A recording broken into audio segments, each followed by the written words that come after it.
With storm clouds rolling into the Toronto area, the North American Indigenous Games Organizing Committee was forced to delay the opening ceremonies for over an hour.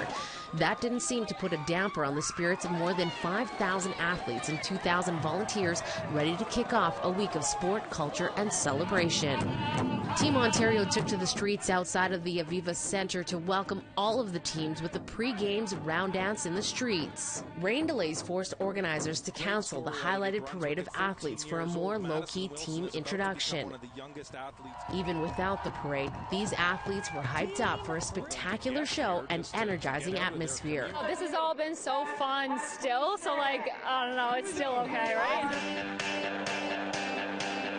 The opening ceremonies kicked off with Grammy Award-winning Taboo from the Black Eyed Peas, bringing some of their biggest hits and an important message to the main stage. Growing up, I didn't really have a lot of Native figures on the big screen or in sports or in music that I could look at, and hopefully I could be that beacon of light that says, hey, one of us is representing, and you could be the next Jordan Nolan, you could be the next Martin Sensmeyer, you could be the next B. Yellowtail, Sam Kraken, Bunky Echo Hawk, all these amazing influencers in Native communities.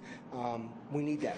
As a founding member of the Black Eyed Peas, Taboo has taken a lead role in using his voice, music, and platform to inspire Indigenous youth across North America. There's someone just like them that actually followed their dreams, so don't ever extinguish your dreams, because they do come true. The opening ceremonies also featured song and dance from across the country.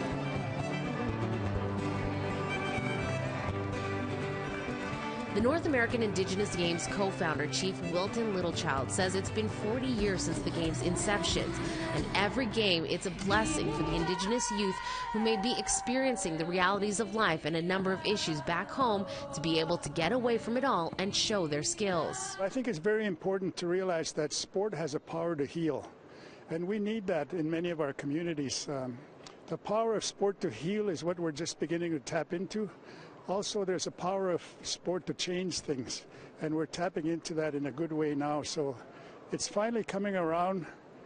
People are experiencing sport and traditional games as an avenue to heal. The show didn't disappoint, and all of the athletes we spoke to were ready and excited for a week of competing and to take in and experience everything the North American Indigenous Games has to offer. The friendship, the connection with all the other nations all across Canada, USA, even New Mexico. It's really crazy, but it's really nice to see all of Native Americans coming together and just playing together, and it's really fun so far. It's been great. All the people are friendly. You know, when we trade badges and pins and whatever.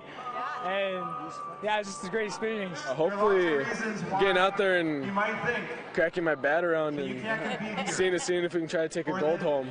This is my first time in Toronto, so it's really fun. We will keep you posted on all the festivities, events, sports, cultural happenings right across the city this week here in Toronto, so make sure you stay tuned. For APTN National News, I'm Larissa Burnoff in Toronto.